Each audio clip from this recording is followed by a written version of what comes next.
Hello everyone and welcome back to Nier Replicant. What am I doing right now? I don't actually know. I just helped a prince get back here. I rescued him from a temple and now I'm doing... Right, we're going back to Yona to see how she's doing. Which is pretty far away, so... yeah. Well, time to edit out this whole journey.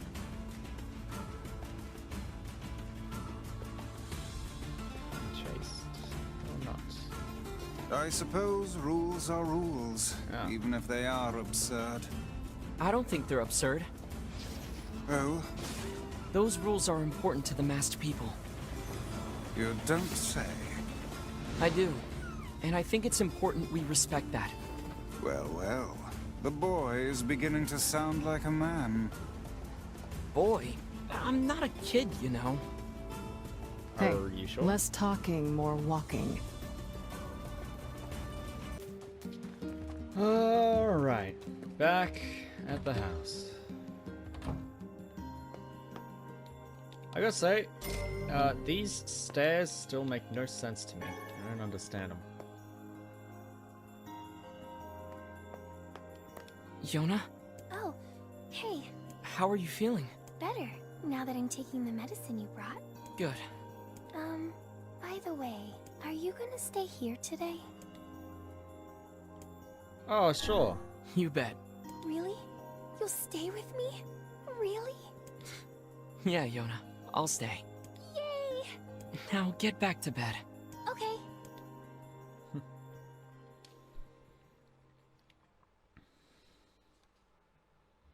Yeah, I still have no idea. Oh. I hear a voice. I squint and see a boy standing before me. His hair is silver, his skin is pale, and he stares up at me with hard, glassy eyes. Soon his lips begin to move, but no sound comes out. What is he saying? I can't hear him. I can't hear him, I can't hear him, I can't hear him, I try to leave, but something about the boy holds my gaze. I watch his face, expressionless, as his lips slowly flutter. What is he trying to say? Wait, it's a phrase. I can almost make it out. It starts with an S, then there's an E. I can almost see it now. The letters begin to fall together, one after the other, faster and faster. Sealed verse. It's a sealed verse. The thing I am looking for, the key to saving my sister. I stare at the boy with renewed ferocity, trying desperately to make out his next word. Dream. Dream? What the hell does that mean? His lips move again, faster now. I can't follow them. Damn it. I can't make it out. I want to scream, I want to tear the walls down around me, but instead, force myself to be calm. I can do this. I can do it for Yona. Slowly, ever so slowly, I pass out the letters that make up his final words. Forest of Myth.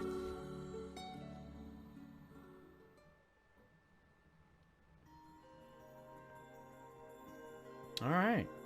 Gonna go follow a crazy dream now?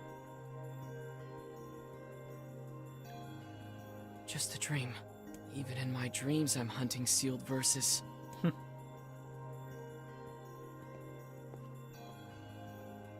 Seriously, these stairs make no sense to me. Morning. Morning, Yona. What's wrong?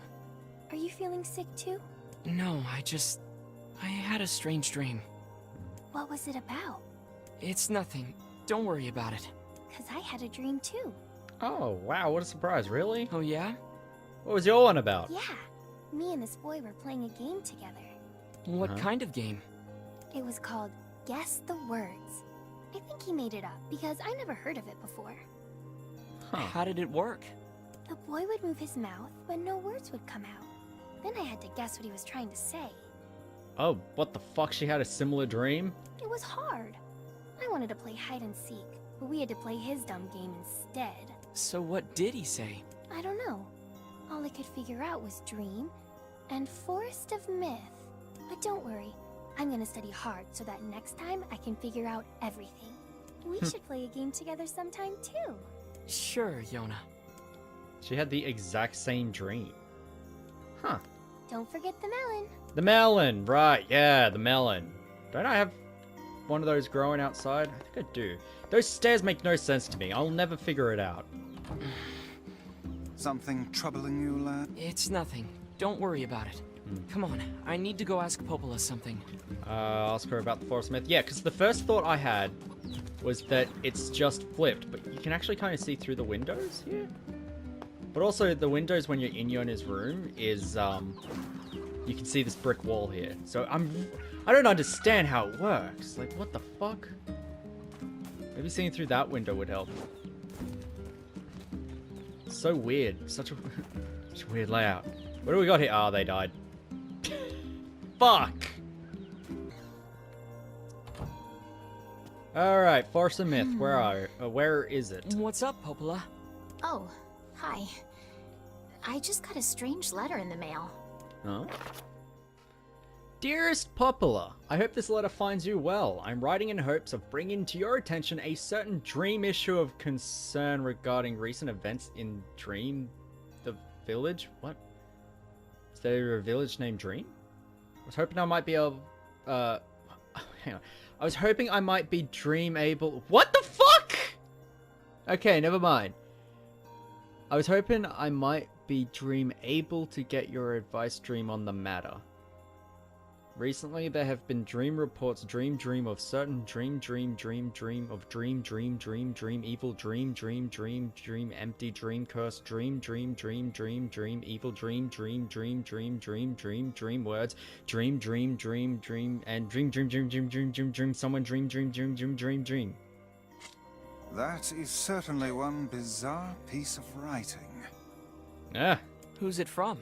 The mayor of a small village in the Forest of Myth.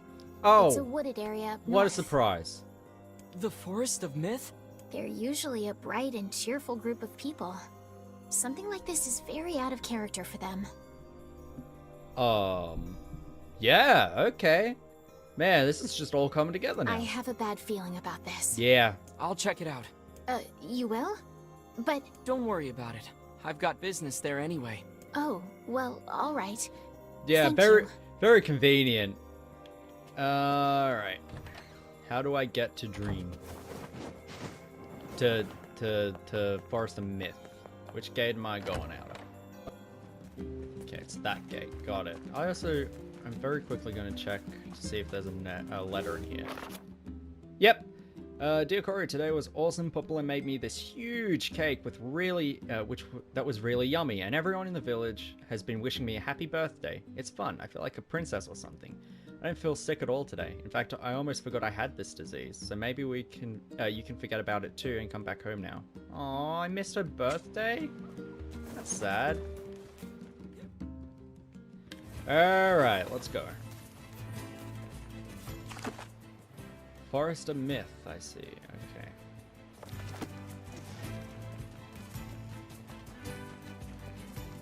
Okay.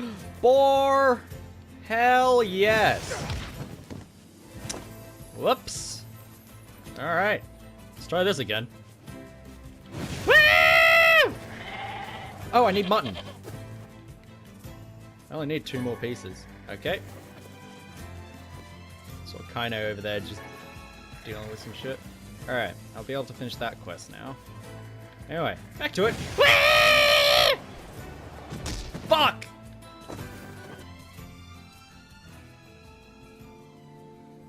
Whoa. You're pretty.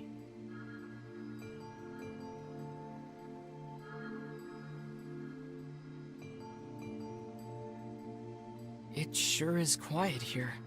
Such silence bodes ill. There's trouble on the way. I'm certain of it. You know, a little optimism now and then wouldn't hurt, Vice. Such cheek. Hello there. Beware. Okay. Beware the word. words? What do you mean? Contagious words. Those who dream. Those who dream? Hold a moment. There is a strange new sensation in my mind. Okay.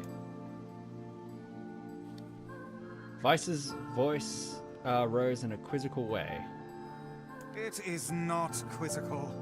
What's going on? The villager's body shuddered as he slowly opened his eyes. Perhaps we should start by asking this man. Fuck, my timer froze. There we go.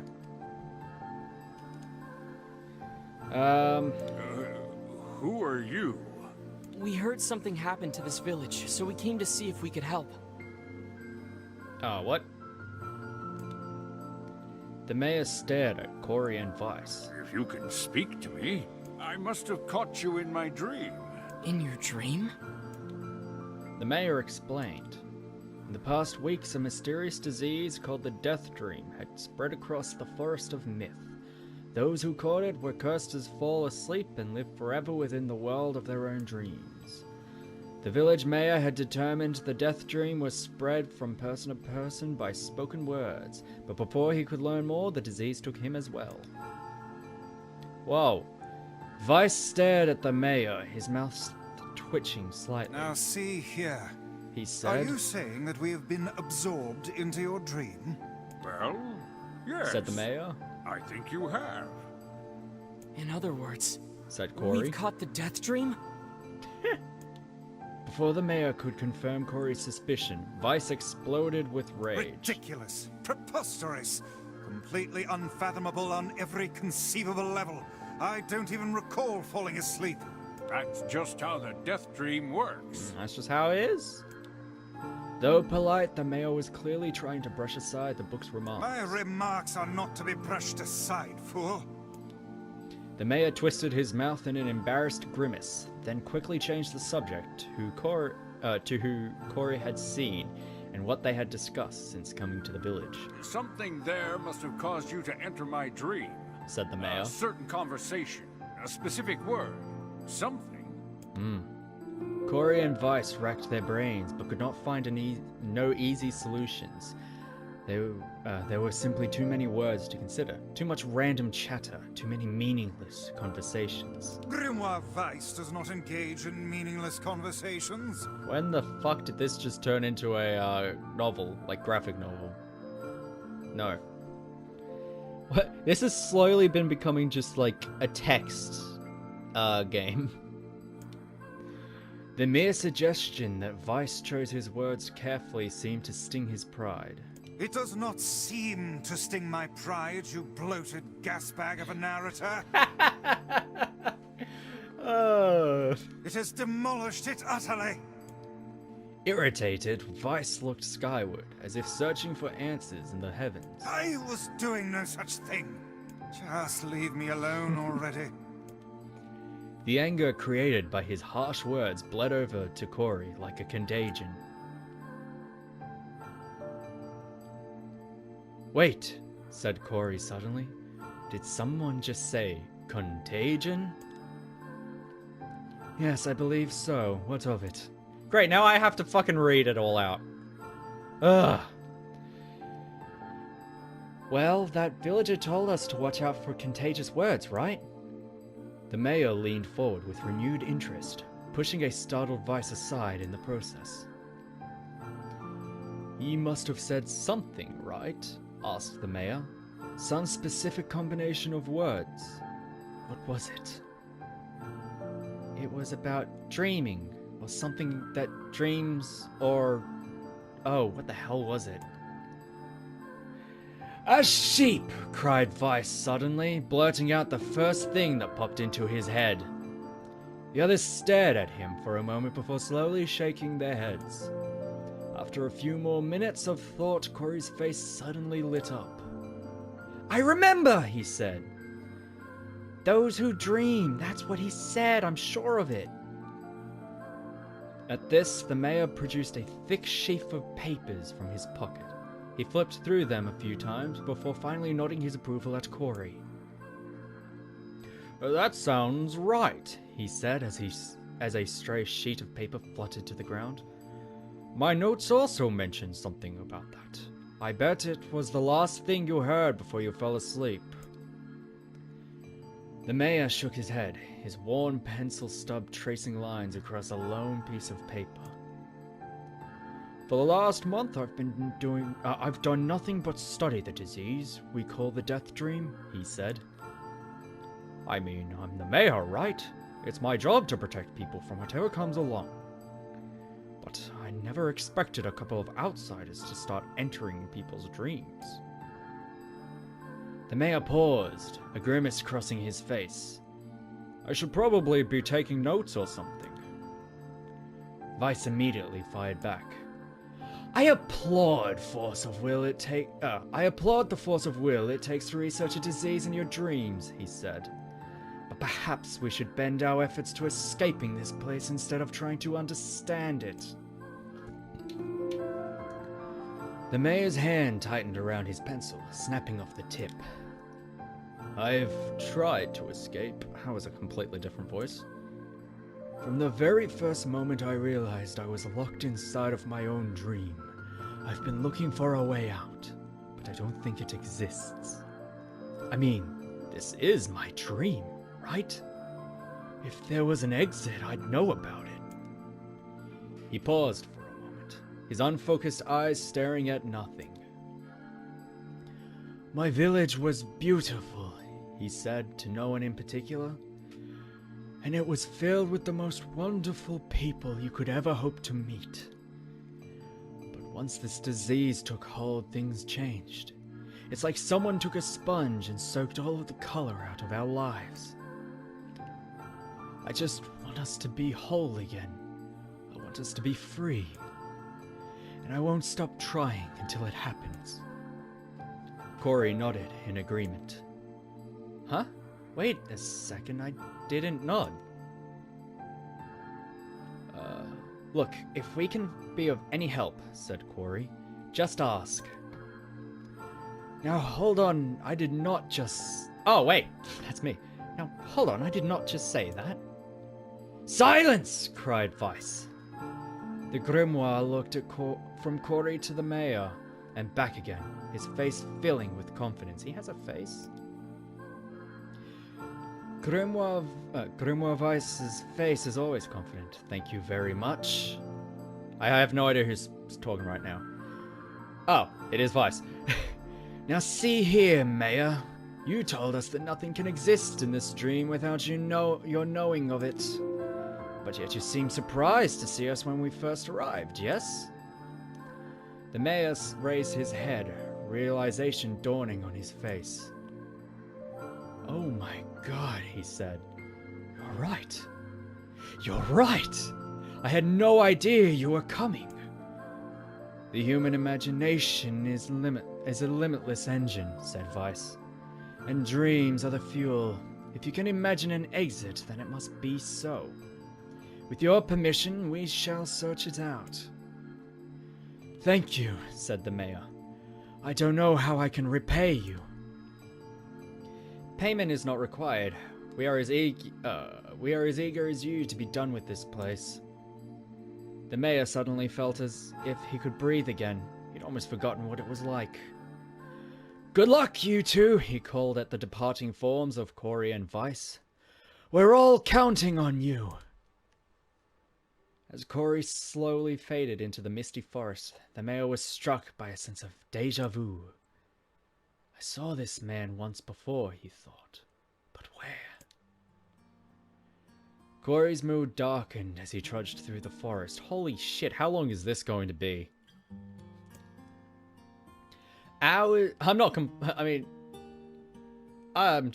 don't know how long I can put on different voices for, or how many different voices there are I can put on, or if they even sound like they're different voices. Hours earlier, when the beauty of the place was still a new thing, he'd been confident they could get in, find the exit, and be home in time for dinner. But the deeper they went, the more the forest closed in around him. The mist made it difficult to see more than a foot in any direction, and moss-covered rocks seemed determined to twist his ankle. More than once, he'd been forced to steady himself on the rough bark of a tree, and his hands now left small trails of blood on everything he touched. Additionally, Vice was proving to be spectacularly... Hang on. Additionally, Vice was Fuck! This is why I can't read this shit out loud.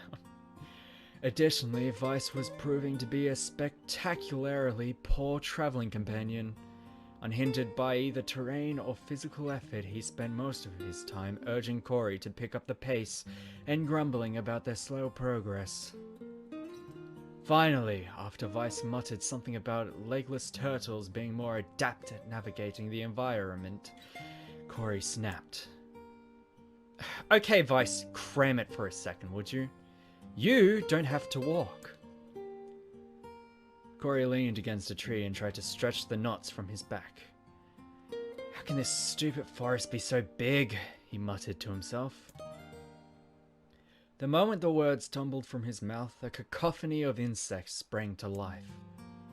Every imaginable form of buzz, click, and hiss roared out at a volume that rattled his teeth. Corey slapped his hands over his ears and screamed to be heard. Oops. Vice, what's going on? I really tried to veer back for that, but my cord isn't very long. Corey could see Vice's mouth moving, but he might as well have been shouting in a tornado. The insects screamed, the forest howled, and then, just as Corey's ears seemed ready to tear from his head and go running for cover, the sound diminished. Hesitantly, he removed his hand from his left ear and listened to the creatures of the woods. What the fuck? Z, z, z, z. Shaka, shaka, shaka, chicka-chicka-chee, chicka-chicka-chee, chicka-chicka-chee. I'm doing my best, okay? Woo, woo, wooma, woo, woo, wooma. What the fuck? Shik, shik, see, shik, shik, shik, shik, see. I feel so stupid sitting here just screaming in my room like this. As the insect symphony dimmed another decibel, Corey began to detect patterns in the sound. This isn't random, he thought. It's not just white noise, it's something else. The insects weren't just calling out, they were asking a question. One with it is lacking. Two with it is ideal. Three with it is dangerous. What is it? How the fuck did you get that from Chicka Chicka Chee? Like what? By my pages, this is a riddle! I guess so. I mean, it feels sort of forced, but maybe it's the key to getting out of this place. Then I leave it to you to answer. Oh god. One with it is lacking, two with it is ideal, three with it is dangerous. What is it?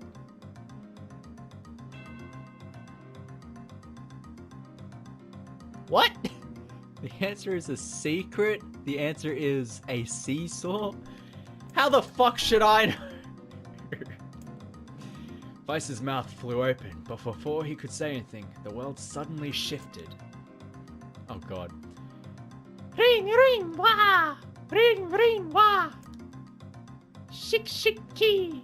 Shik, shik, key! I'm just doing it in a high voice because I assume that's what it is.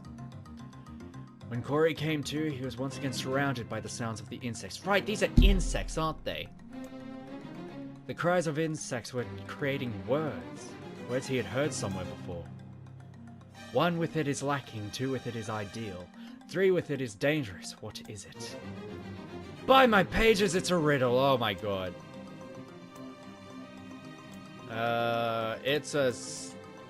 It's a secret?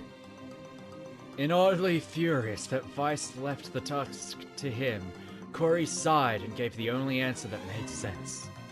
It's a secret. Right? Was that seriously it? The sound of the insect stops as suddenly as it began. The forest undergrowth parted before Corey like a rippling wave, opening a new path. These forest anthropods are making a road for us, said Vice with glee. Pleased at passing the test, Corey moved on with new intensity. The path offered his body relief from the undergrowth, but gave even greater cheer to his mind. As long as they were on a path, their journey had a purpose. I guess the forest has accepted us, huh? Said Corey after a bit. Vice spun around to face his companion. Do not mistake the will of the forest for a happy pet you suddenly befriend. We have no idea where this path leads us. As Vice finished speaking, their path turned a corner and found themselves facing a clear forest spring. Smiling, Corey picked up a small rock and sent it skipping across the surface of the water. Oh, good heavens, said Vice. His surprise was understandable. Each time the rock struck the surface of the water, a musical note rang out. What the fuck? Well, dreams and shit, I guess, huh? I need more water.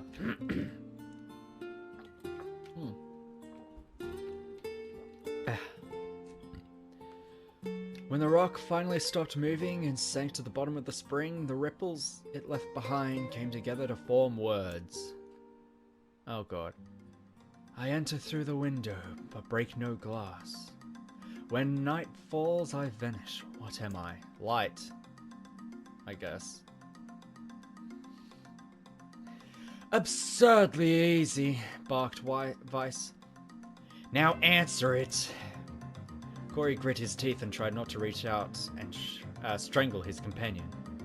He's right, after all. This one is pretty easy. I enter through the window, but break no glass. When night falls, I vanish. What am I? Sunlight! A plume of water suddenly burst from the spring. Sunlight filtered through the trees and reflected off the plume, creating a shimmering rainbow that spanned the entire horizon. In all my years, said Vice softly, I've never seen such a sight. Perhaps I have understood the intentions of this place. Hey, look! Cried Corey, awakening Vice from his daze. There's a house or something over there. Glancing in the direction of his friend's extended hand, Vice saw a small cottage nestled among the trees. That's weird, isn't it, Vice? I mean, who would build a house all the way out here? Corey walked over and pounded on the door. After a minute of solid banging, the door cracked open. A small man peered out. His body was cloaked from neck to toe in a large black cape, while his face was obscured by mist. Began Corey. But before he could get any further, the cloaked man held up a hand and began speaking. I have 4 legs in the morning and 2 at noon, but end the night with 3. What am I? Corey tried to ask the cloaked man who he was and what he was doing there, but he simply repeated the question. We wish to engage this man in conversation, said Vice. It seems we must answer his riddle. Yeah, I suppose, said Corey. Well, at least it's an easy one. I have 4 legs in the morning and 2 at noon, but I end the night with 3. What am I? Demons, Jim! Is this one actually a man? I never knew the actual thing to this. A man. The mist dissolved from the cloaked figure as he spoke a single word. Correct. I still don't understand how that actually is the answer to that riddle. With that, the man flung his garment aside, revealing his true identity. You're the mayor? Cried Corey. The small man slowly shook his head. I am not the mayor, you know. Now listen to my words. Long ago, I saw a version of you that was not yourself. Sorry. What's that mean? It will make sense in time. At present, I simply congratulate you on cracking the seal of the Death Dream. Now you must go to the person at the forest entrance. With that, the man turned on his heel and slammed the door behind him. As Corey watched, mist seeped up from the ground and enveloped the cottage, erasing it from existence. When Corey and Vice returned to the forest entrance, they found the mayor leaning against a tree. As soon as he caught sight of the duo, he sprang to his feet and scrambled over to them. Good gravy, he cried. You made it! You actually made it back! His left hand grasped Corey's and pumped it so fiercely it threatened to dislodge from the socket, while his right seized Vice by the cover and swung him through the air. Gah! By the heavens, stop shaking me, fool! We have not even told you if we were successful or not.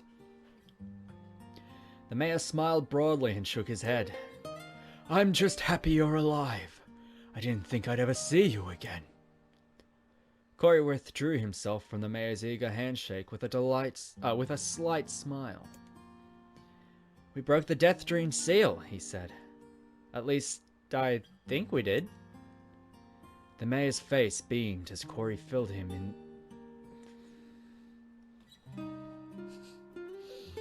Oh, God. The mayor's face beamed as Corey filled him in on the details. When the tale was done, the three of them laid down on the forest ground and fell asleep. Really? Corey cocked his head. Okay, hang on a second. This is crazy. Why would we just lay down and go to sleep? Cease your endless prattle and go to sleep, fool. Fighting against the rules of this place is futility itself. Corey and the mayor obediently reclined atop the grassy earth. Have you forgotten, continued Vice? It is words that control the Death Dream. Words that allow us to move from place to place. No matter how unnatural they seem, the words are absolute. Therefore, if the words tell us to sleep, then sleep we shall. And once we do, the story will continue. With that, the trio found their eyes growing heavy, their breath slowing. This is the first time, began the mayor. The first time I have felt tired since I was imprisoned here. His words were cut off by a loud His words were cut off by a loud, long yawn, and he remembered nothing more. They might have slept for an hour or for a year. When they woke, things had slightly more... Oh my god. When they awoke, things had a slightly more real quality to them. The mist felt thicker, the leaves greener. It was clear that they had awakened from their dream. Corey shook the mayor's shoulder gently. Good news, he said. I think we made it. Oh wow, said the mayor in an awed voice. We did it. I'm back. He blinked once, and then again, as if not quite believing the sight before him. You two have no idea how much this means. The Death Dream was spreading through our village, and I wanted to... Well, I thought I could figure out how to stop it, but I guess that wasn't the case. I must have caught the disease and became trapped in my own dream. The mayor started to stand, then collapsed back to the earth. He stared at his legs, as if trying to remember how they worked, then glanced at Corey and shrugged. Without a word, the young man reached down and pulled the mayor to his feet. Real life may take some time getting used to, said the mayor as a wry smile crossed his lips. You shall relearn in short order, I'm sure, said Vice. For now, you should return to your home and rest. No, said the mayor, swaying on his unsteady feet. No, I can't. Some of the villagers are still trapped in the death dream. I have to save them.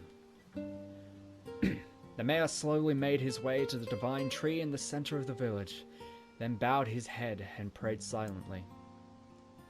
This holy tree, he explained when the prayer was finished. It's the guardian of our village's history and memories. Superstition will only make our mission harder, muttered Vice.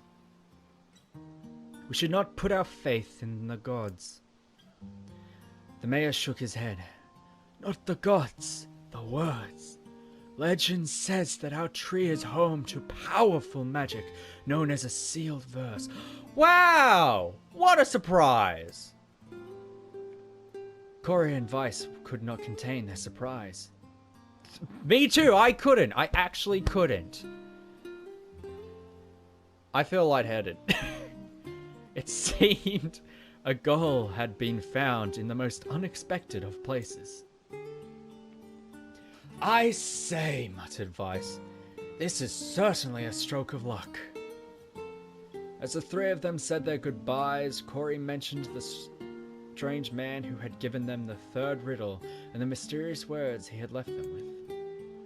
I once saw a version of you that was not yourself, muttered the mayor. What in the world does that mean? Lost in thought, he stared into a space for a long moment. I know, he said softly. This is going to sound odd, but I had a feeling I had seen you before, too. Corey tried to keep a straight face and failed, but the mayor didn't seem to notice. Deja vu, right? Anyway, I figured it's just some kind of illusion created by the death dream. It probably doesn't mean anything. Corey gave the mayor a nod and a smile, but inwardly his thoughts were racing. There's something wrong about the mayor and his words. And what exactly is going on here? That riddle would prove to be the most difficult one of all. Oh, thank you so much. Ooh. Now I can finally return to a normal life. This is one of the most bizarre diseases I have ever encountered. I know. That's why we have to help the other villagers, no matter what. Dark's execution magic. I got a sealed verse. That is half the episode. I've already recorded for 40 minutes. That didn't take much effort. Yes, all a touch too easy if you ask me. It's almost as if someone was guiding us to this village. Don't overthink advice. Right? Oh, man. I'll look around this place. Hey. This person must be dreaming too. It would appear that way, yes. Oh, God.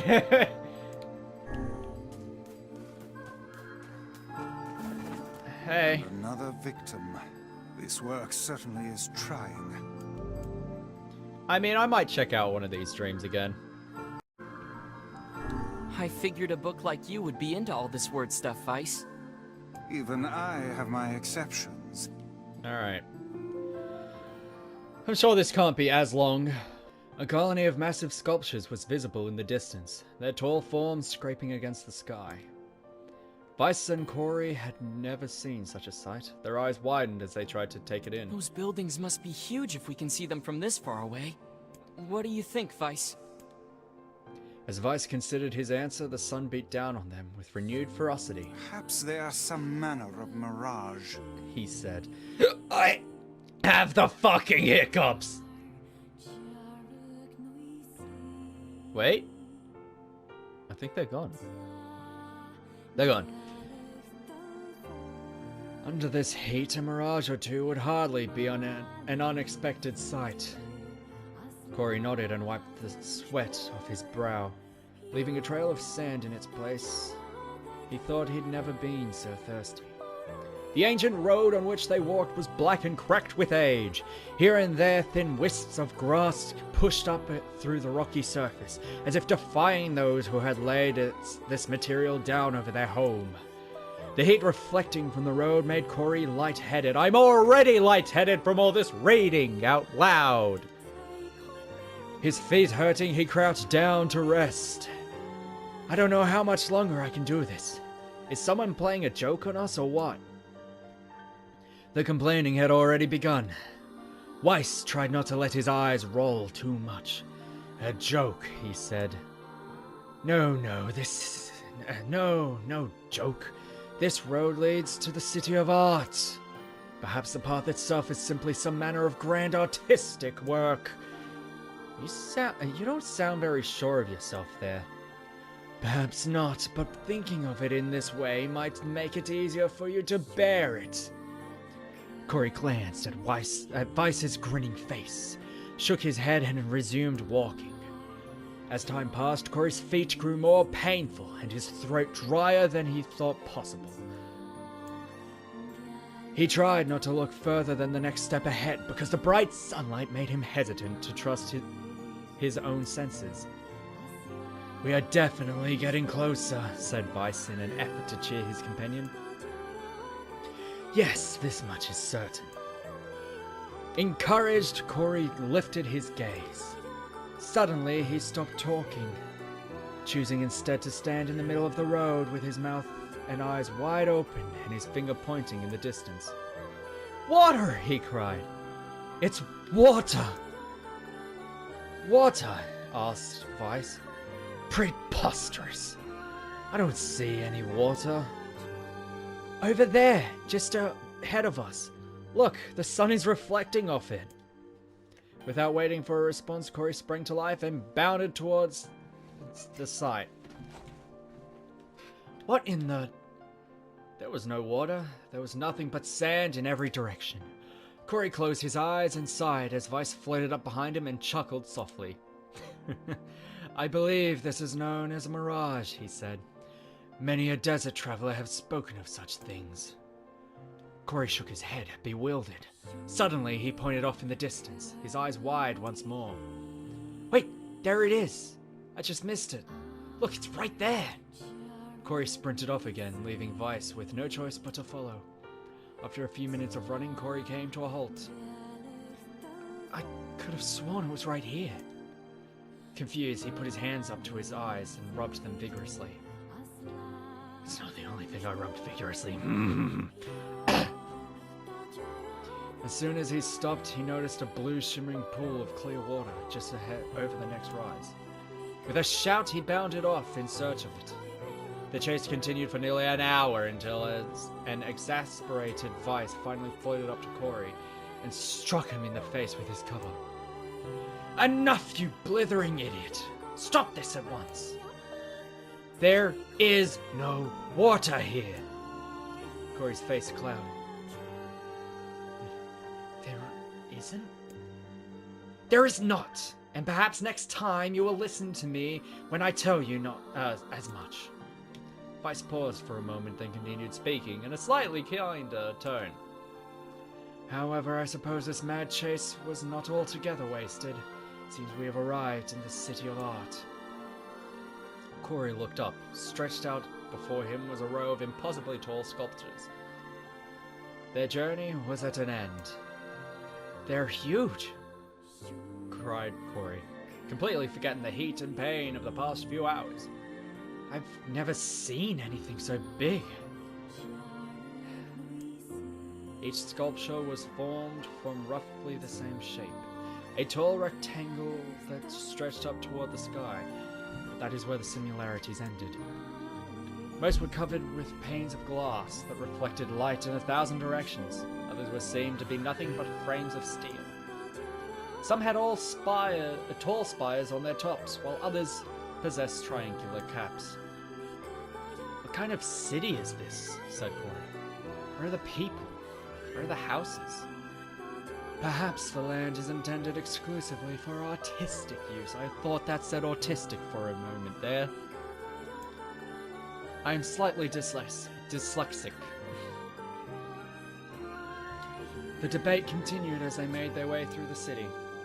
Miracles of artistry were everywhere. Great iron crates with wheels. Fucking boxes with wheels, are you serious? Great iron crates with boxes sat silent on steel rails. Beautifully carved works with lights of red, amber, and green dangled over every street. As they moved away from the massive sculptures, they found a great array of smaller ones. Some were covered in glass or brick, but many were composed of materials they had never before encountered. The sheer variety of colors and styles was staggering. Unable to find a theme or purpose to distract works around them,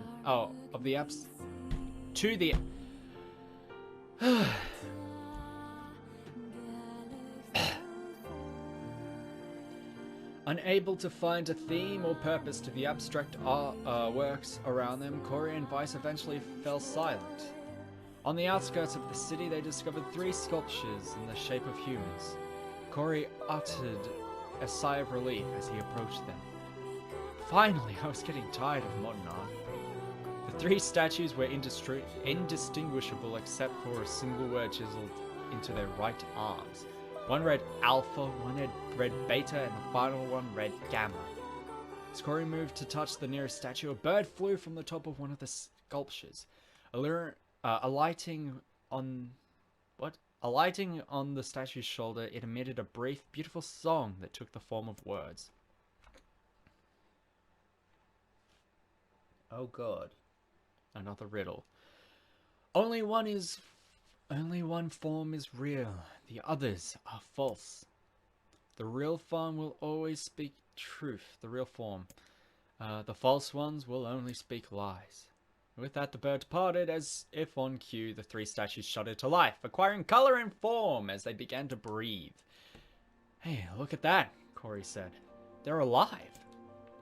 The triplets bowed low before Corey. Please, said the Alpha. You have to get me out of this nightmare. I am real. Stop lying, said the Beta. He turned to Corey and threw his hand in the air. Alpha's a fake, you know. I'm the real one. What a load of crap, Gamma, said Gamma.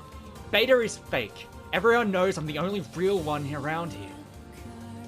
Their respective pleas given, the 3 statues returned to their frozen state as silence once again enveloped the city. Fucking hell.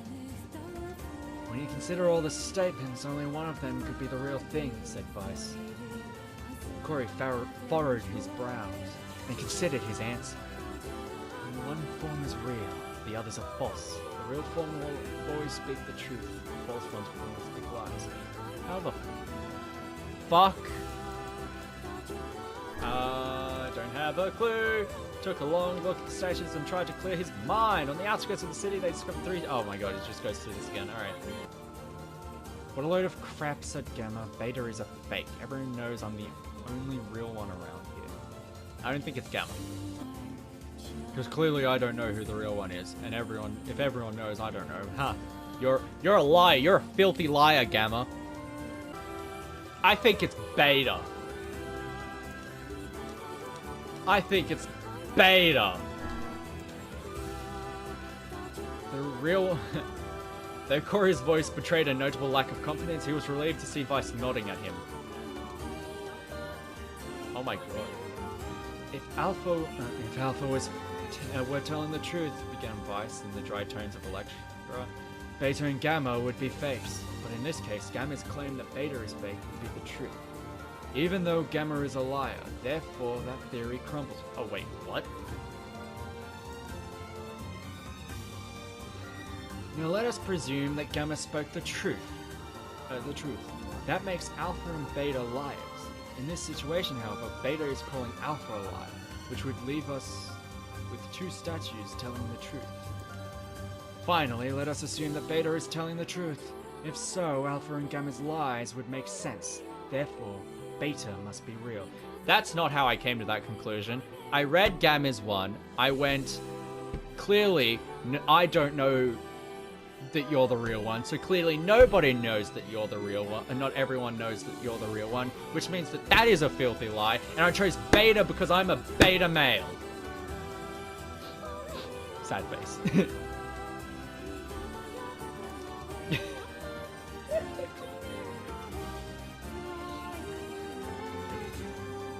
As Vice finished his explanation, Alpha and Gamma crumbled soundlessly into dust, while Beta sprang to life once more. Congratulations, villager, said Congratulations, villager, said Vice in a cheerful voice. The time to awaken has arrived. Thank you for saving me, cried the villager. He dropped to his knees and bowed his head as low as it could go, before an uncomfortable Corey pulled him to his feet. Why did you have a dream like this?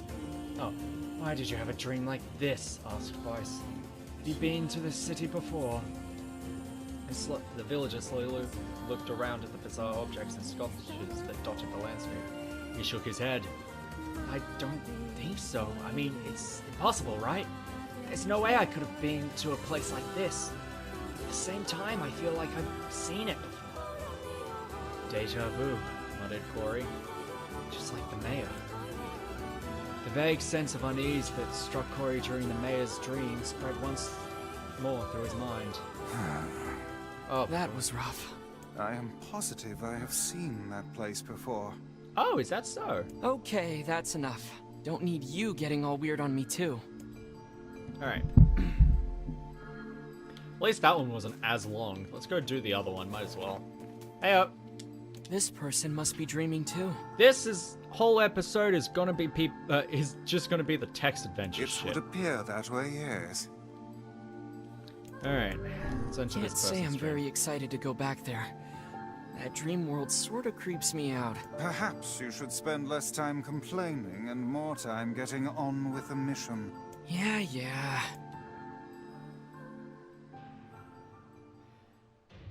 I breathe air scented with death and resist the urge to laugh, for I know it will sound like the words of a madman.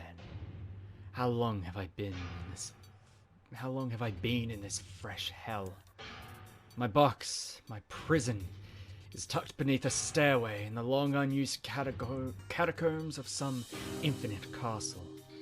Outside I hear the sounds of a funeral dirge that plays without end. Light has no place here. Wind is a forgotten friend. I pray for death to come, but he forsakes me. Time passes, and eternity slips in a single tick of the clock. Someone knocks on my prison. Anyone there?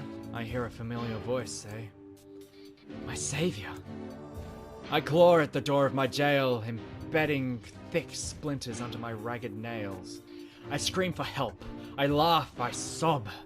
Surely this is a product of my addled mind. Surely it cannot be true. Help me, I cry. For the love of all the gods, help me. Impossibly, I hear the sound of a lock being torn out and falling to the floor. As the door slowly creaks open, I have just... hang on. As the door slowly creaks open, I have just enough time to see a silver-haired boy and a floating book before the light pours inside. My eyes, accustomed to blackness, explode with pain, and I'm forced to turn away. Who are you? I ask, shaking hands covering my face. How have you come to this place? I am Grimoire Vice. This is Corey. Long have we been searching for you. Now come, stand. We shall awaken from this nightmare together. The one known as Corey extends his hand and pulls me from the cell. Though my eyes are slow to adjust to freedom, my ears are as keen as ever, and they recognize the staccato sounds of heavy rain. I never thought I'd hear that again, I whisper. With that, this were not... What? Would that this were not such a terrible storm, said Grimoire of Ice. Look at your feet. I force my eyes open and see water pulling around my ankles and lapping at my shins. There's so much of it. Yes, and more comes each moment we delay. If we do not make good our escape, we shall all drown in this castle. We know you are weak, but you are our only hope to survive this. Time that long-forgotten friend made its... Time that long-forgotten friend made itself known again. I nodded my head and swore to save my rescuers, no matter the cost. The castle catacombs are a maze, twisting upon themselves like the endless entrails of a giant. I squint down the dim corridors and proceed north.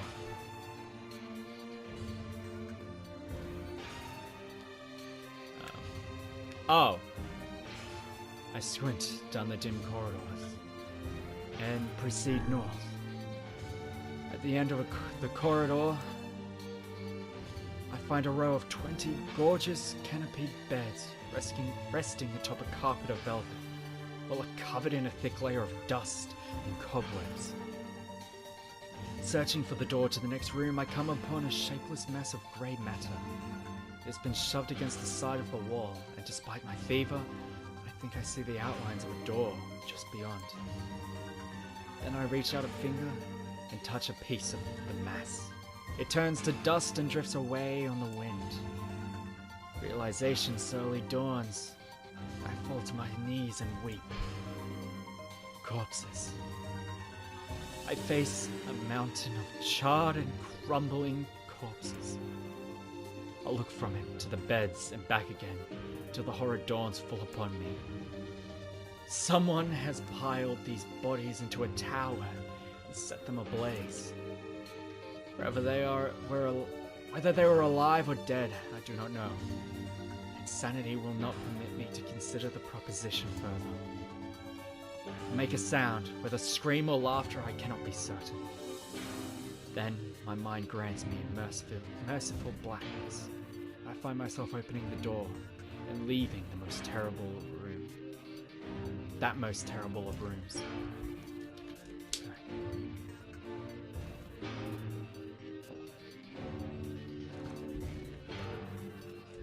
Quick water break. Alright. I squint down the dim corridors.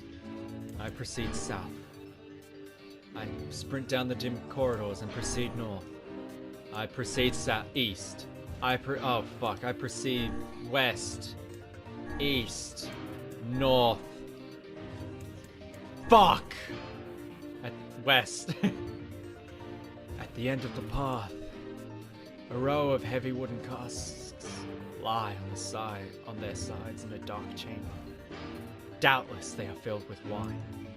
My thirst roars to life. I cannot remember the last time my parched throat had relief, which reminds me, I am thirsty as fuck. Holy shit. My voice is not used to reading so much out loud. I scramble to the first cask and pull frantically at the cork. The theft of a few cups means nothing, I tell myself. The casks will be ruined by the flood regardless. Finally, the cork surrenders to my attack. Thick red liquid bursts forth from the hole. This is no wine. It is blood, still warm from the body. Whether animal or something else, I cannot say. The foul liquid soon mixes with the rising floodwaters, creating a warmth that laps against my thighs. By all the gods, are the rest of these casks filled with blood as well? I lack the courage to confirm my suspicion. Disgust quickly becomes fear as I turn to flee, but my weakened legs betray me, sending me toppling over into the red ocean below. The smell of death is everywhere. It threatens to consume me. I must escape this hell. Crawling on all fours like an animal, holding back screams lest any foulness enter my mouth, I lurch forward through the red waters and out of the room to freedom. I squint down the corridors and proceed east. The water has risen to my chin and now laps greedily at my mouth and nose. You dumb bast, shouts Corey. He surely desires to say more, but the rest of his insult is cut short by the rising water. Kurumwa Vice, wet and tattered, floats on the water's surface. It is already too late for him. This wasn't how it was supposed to end. Fuck! I died.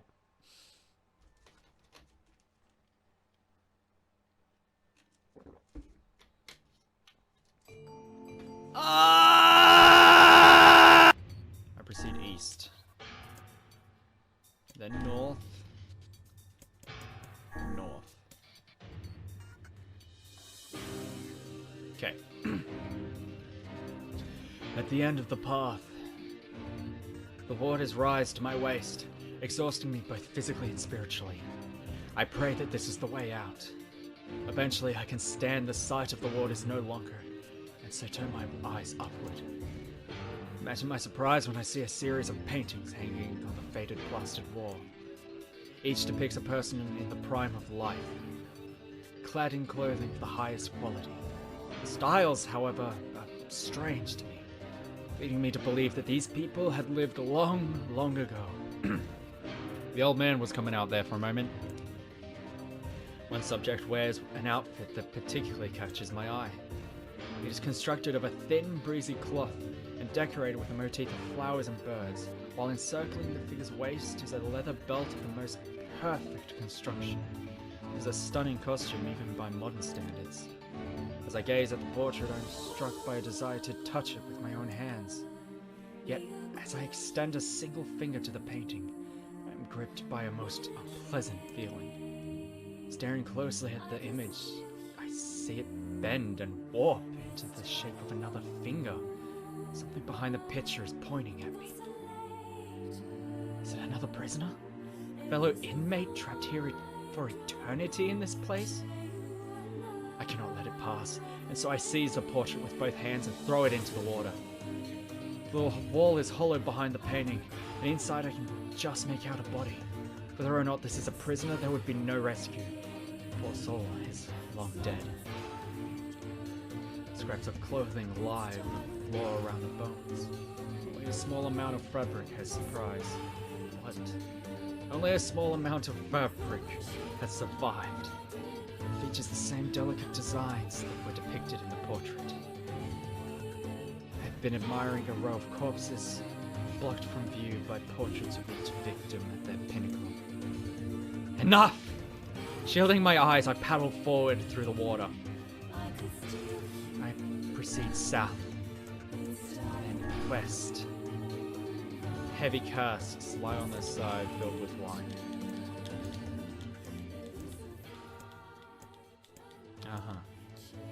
I proceed east.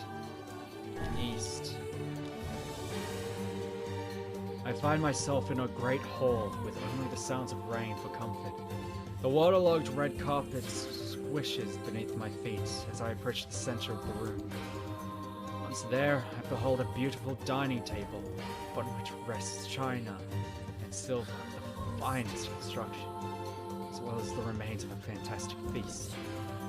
As my eyes continue to adjust, I see many chairs surrounding the table, each holding a dinner guest.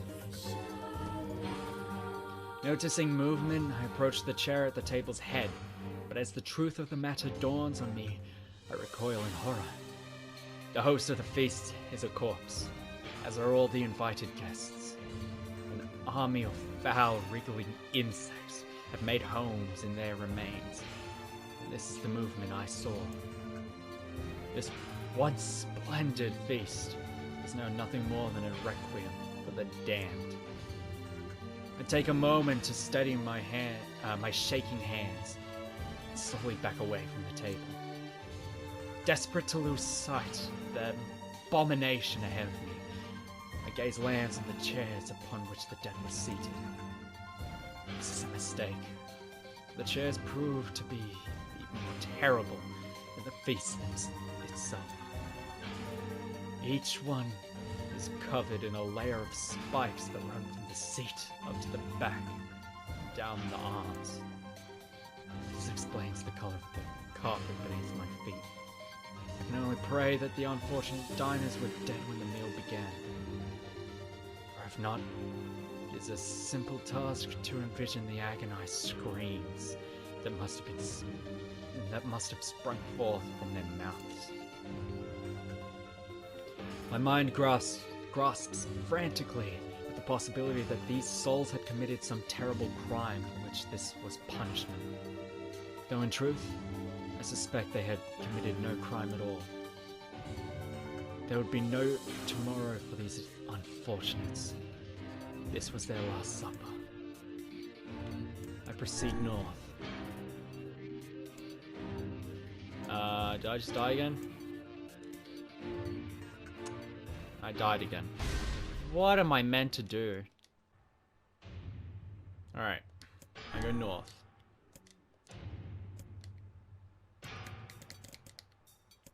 Proceed east. And then north. Go east. Alright, I'm at that place again.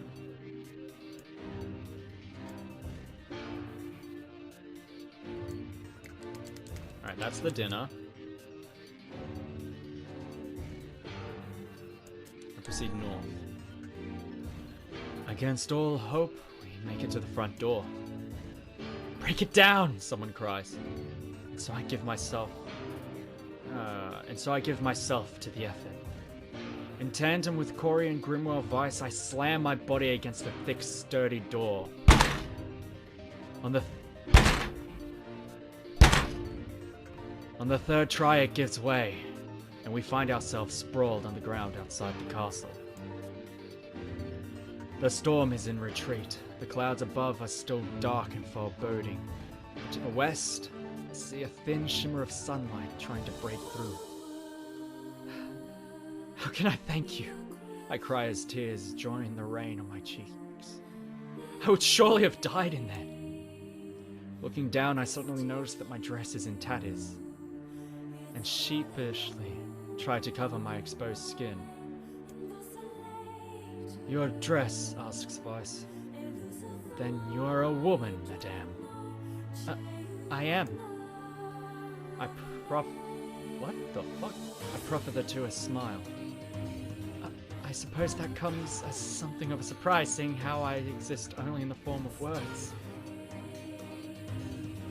I can see that the one known as Corey is disappointed that the torn dress will give no further description.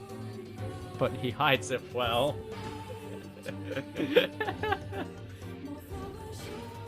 He is, of course, a a fucking boy, after all. With a nod and a shrug, the three of us set forth to our awakening. Behind us, an awakening of another kind is taking place. Black smoke fills the abandoned castle, providing the countless damned souls inside their final shroud. After a moment, the castle's windows shatter with a mighty roar. A fresh breeze blows through the hallways, and corridors clearing the smoke away for good. As we watch in awe, uncountable black shadows slowly flicker to life, crossing to and fro in front of the broken windows. The castle's dead have awakened to their new life as shades. You have anything to say about that? Hopefully there will be no labyrinth next time. I hear that. God damn, what the fuck is up with you? Oh, you're wearing glasses. Holy shit, that one was a hell of a thing. I guess I'll quickly do this. I figured... But as I do this, I believe that might actually be all I have time for. I think that's all the time I can put in this episode, so... Stupid beta. I am... Okay. There. Now all the villagers can wake up, right? Yes. if the mayor's assumption was correct. I think I have had enough wordplay to last a lifetime. Thank you very much. You're telling me. Anyway, let's go see the mayor. Alright. Oh, Mr. Mayor! Oh, how wonderful. Here, I have something for you. Oh. Hell yeah, I got a Wow, sword. this looks valuable. I can really have it? Of course, it's apparently a weapon of some renown, but we have little use for it. Well, we appreciate it. Cool. Thank you again for everything. I love getting new weapons. Faith. Oh. Holy shit, it does something. What the? Okay, that looks cool. Hang on. Whoa. I could have been using this thing for all. It's a. What the fuck? Yeah. It looks so stupid. Hey. Ooh. Does a lot of damage. As well. 47. Those do 150. 147. Those do 150. But I'm not using them. Alright.